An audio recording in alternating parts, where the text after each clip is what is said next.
Hello, it's Ryan from 2minutetennis.net, and in this video, I'm going to show you why you need to copy the forehand technique of Victoria Azarenka. Now, I think Victoria has just incredible technique for amateur players to copy and improve. So if you're struggling with your forehand, film yourself from the front view, just like Vika here, and let's see how close you can get to her technique. First, notice she takes the racket back with both hands, and she does the classic point to the crowd with her left hand and point to the crowd with her strings. Both arms are over to her right. I watch so many amateur players and their left arm, if their right hand, is just dangling down to the side. You need to reach over and across with your front arm. That's going to allow you to unwind later on.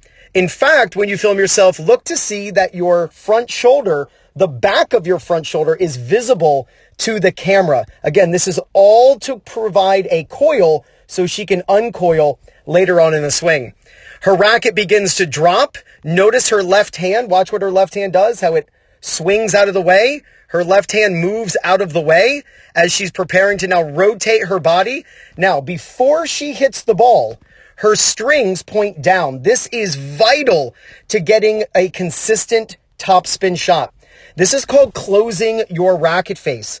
You don't just want to drop the racket down below contact, but you also need your strings tilted down.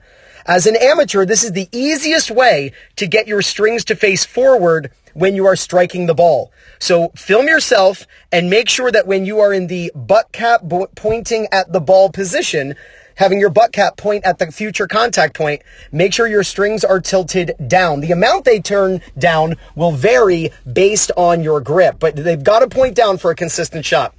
Now, at contact, I want you to notice something incredibly important.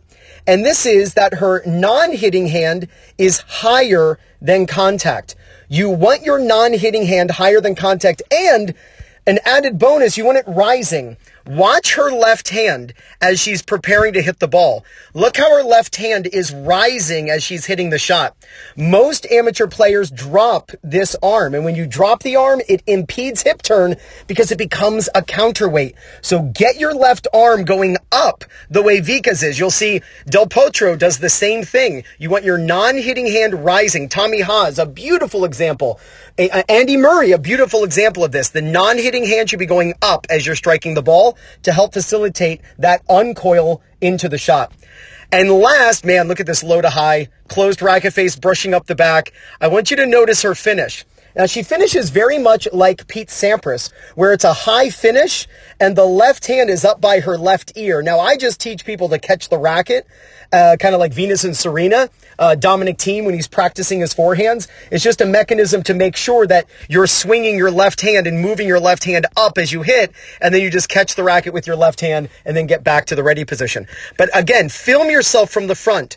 Turn the racket back with both hands. You'll notice two heads are better than one. Her head, racket head, next to each other. Turn, two heads are better than one. Two-headed monster.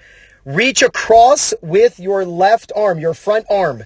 Drop the racket down, closing the face while you move the front arm, the non-hitting arm, out of the way. It should be rising. You're going to close your racket face, swinging low to high as you brush, and then finish up, and I want you to catch the racket in your non-hitting hand.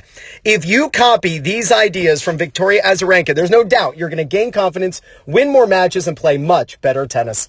This is Ryan Reedy from 2minutetennis.net. You got this.